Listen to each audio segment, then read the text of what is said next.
শিক্ষামন্ত্রী, আপনি যাদেরকে ফার্মের মুরগি বলছেন, এই ফার্মের মুরগিরা রাস্তায় এসেছে বলে আজকে শিক্ষামন্ত্রী হয়েছেন। এই ফার্মের মুরগিরা রাস্তায় নেমে এসছে বলেই শিলং থেকে এসে সংবিধান বিশেষজ্ঞ হয়েছে। এই ফার্মের মুরগিরা রাস্তায় এসেছে বলেই আজকে লন্ডন থেকে এসে বাংলাদেশের প্রধানমন্ত্রিত্ব করছে। আমাদের একজন শিক্ষামন্ত্রী আমরা পেয়েছি, স্ট্যান্ডবাজিতে উস্তাদ এবং টেন্ডারবাজিতে উস্তাদ। ক্যামেরা স্ট্যান্ডবাজি, পিয়ার স্ট্যান্ড। মানুষ শিক্ষামন্ত্রী সব জায়গায় গিয়ে বলে নকল আর চলবে না। 2026-এর শিক্ষার্থীরা আপনাদেরকে দেখিয়ে দিচ্ছে এই স্ট্যান্ডবাজি আর বাংলাদেশে চলবে না। হাঁটু সমান পানিতে, বুক সমান পানিতে 2026 সালের এইচএসসি পরীক্ষার্থীদের আপনি ডুবিয়ে আপনি পরীক্ষা দিতে বাধ্য করেছেন। এবং একটা পরীক্ষার প্রশ্ন আপনি প্রণয়ন করেছেন। আপনি পরীক্ষার প্রশ্নের মধ্যে 2টা সৃজনশীল আপনি ভুল দিয়ে রেখেছেন। একটা পরীক্ষার্থীর তখন মানসিক অবস্থা কি ধরনের হয় একবার চিন্তা করেন।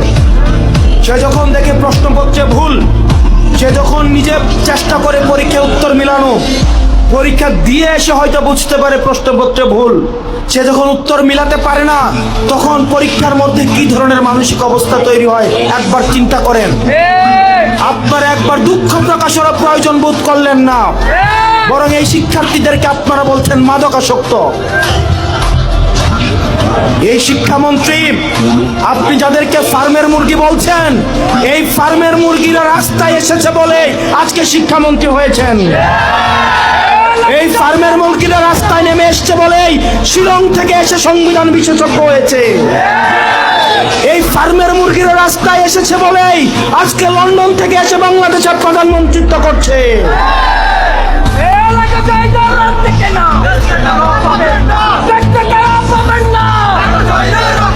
শিক্ষামন্ত্রীকে বলবো, শিক্ষার্থীরা গিনিপিগ নয়।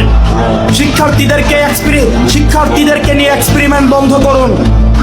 কিছুদিন পর একটা জিনিস ইচ্ছা হয়, আপনারা সেটা তাদের উপরে চাপিয়ে দেন, শিক্ষার্থীদের উপরে চাপিয়ে দেন।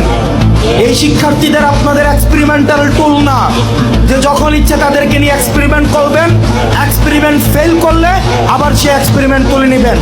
কারণ আপনাদের সন্তানরা দেশে পড়াশোনা করে না, আপনাদের সন্তানরে আপনারা বিদেশে রেখে পড়াশোনা করান।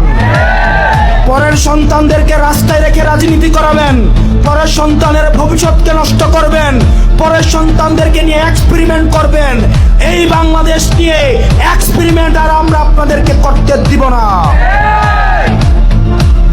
2026 সালের এইচএসসি পরীক্ষার্থীদের প্রতি সংবেদনশীল আচরণ করার অনুরোধ করব।